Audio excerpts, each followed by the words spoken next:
Do thoughts of dimly lit arcades and whole days spent with your favorite video game characters hiding out from the sun fill you with sweet sepia-tinted nostalgia?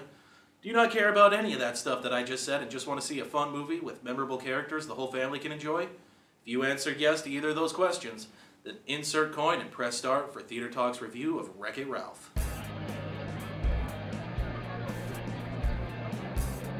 Shh!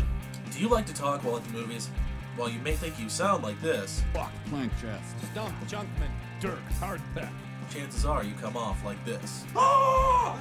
Ah! Pay attention to me! Well, I'm here to help by telling you which movies will actually make you want to stay quiet. This is Theater Talk.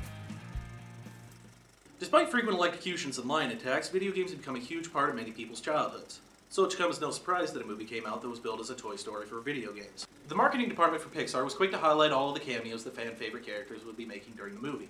But thankfully, most of this is relegated to the first 20 minutes, keeping this from being simply, remember this, the movie.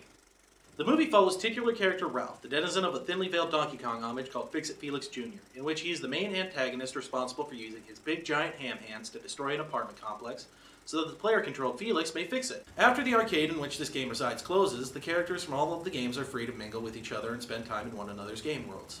The amount of self-awareness that the characters possess, not only about their roles within the video games, but also their pre-programmed natures and personalities, makes this world a rather astute representation of the mundanity of being caught up in day-to-day routines.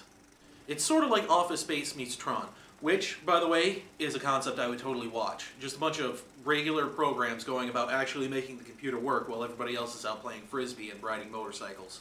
As must happen in these types of movies, Ralph's decision to leave his game on his quest to become a hero threatens to destroy his world in the form of his game being unplugged. Add to this the fact that he accidentally releases what amounts to be a biblical plague from the Gears of War-inspired hero's duty upon the unsuspecting world of Sugar Rush, a Mario Kart-type game set in a world made entirely out of sweets, where a majority of the second act takes place. Enter the movie's two female protagonists, the hard-ass veteran commander of Hero's Duty, Calhoun, and the annoying yet adorable Sugar Rush racing hopeful, Vanellope. Each of these characters are well fleshed out, despite being made of pixels. Each of them feels at home within their respective games, and yet is able to exist well through all the world hopping. And the acting chops behind John C. Reilly as Ralph can really be seen here. Jane Lynch's Calhoun also deserves special mention, as she creates a character that simultaneously creates a parody of the video game bad girl, while also transcending it. And the relationship that evolves between her anti-hero personality and Jack McBraier's golly gosh Boy Scout good guy is a stroke of writing genius. One of the most frustrating things about this movie is that the rules of these different worlds are never really that well explained.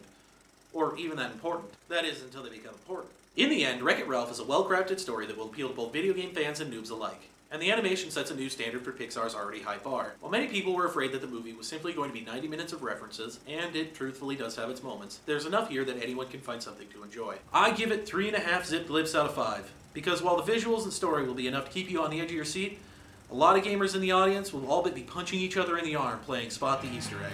That's it for me, folks.